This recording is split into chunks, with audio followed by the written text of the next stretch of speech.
Well, we're going to begin as we always do with our LOL news feature, where each of us shares their favorite story of the week. Phil, what have you got?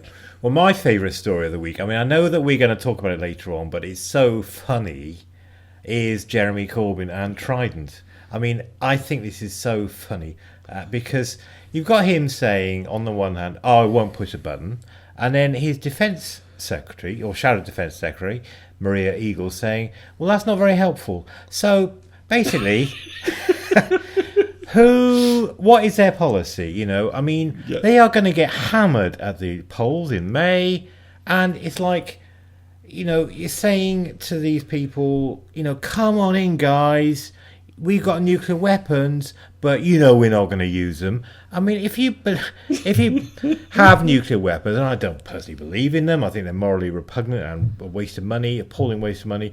But I'm not a leader of a political party. But if you have these things, you've got to be prepared to use them, you know. And then you've got this ridiculous situation in papers where they're saying, well, in what circumstances would we use nuclear weapons? And there are basically two. A planned strike where conceivably you could have the leader, the Prime Minister, having a different view to the Defence Secretary.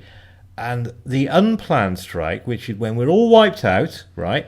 And you've got this Trident submarine, sitting out there, and then we're all wiped out. And so the captain goes to this little box and opens an envelope from the Prime Minister to tell him what to do, right? Yeah. And this envelope and this letter will say, "Don't do it. Don't do it." Well, we will talk about that whole story in just a little bit, but it is really bizarre, particularly since we now have Russia walking in an hour before, basically, and telling the U.S. to ground their planes. I have two favorite stories. The first one was that cute little 5-year-old girl, Sofi Cruz, running through, across, and around security to get to the Pope. Nobody was going to stop her.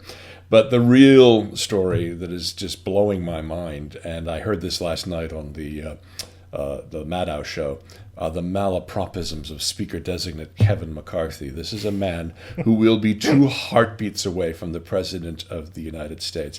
And she led the segment by saying, the place of the band on America, instead of the place of the Iranian ban on America. I talked about veterans in the VA. They can't keep the simple promise to all of our heroes to the need when they need it most, whatever the hell to the need, when they, on the war of radical Islam, he said, we must engage this war of radical Islam if our life depended on it. Not as if, but if our, and the question is, this is how this man really talks.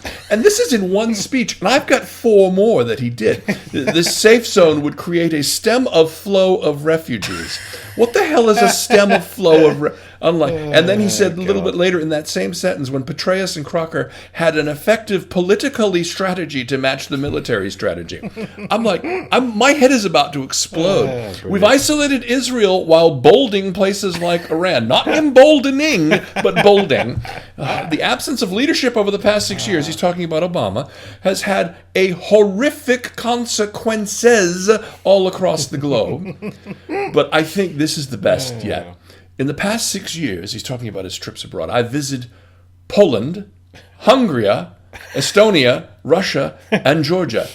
Well, Hungary. Where the hell is Hungary? It should be a country, Hungary.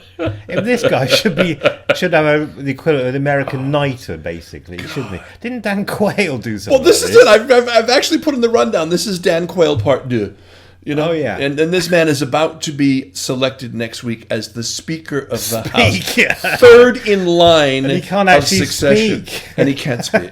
It was crazy. Oh, God. Because my favourite one about Dan Quayle was when he corrected the spelling of potato. Potato.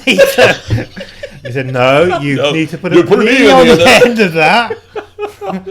Oh, brilliant. That was just, I couldn't believe what I was hearing because I didn't know who Kevin McCarthy was. Nobody knows who Kevin McCarthy is because the guy, the only thing this guy's done is he's named a post office after the country star Buck Owens. That's the most significant bill he's passed in his years there in the House. And this man is now going to be the leader of the GOP. It's going to be a great source for us, the Speaker, he's going to call them to order and stuff, and he's not going to be able to say his words. It's just Mr. Speaker! Anyways.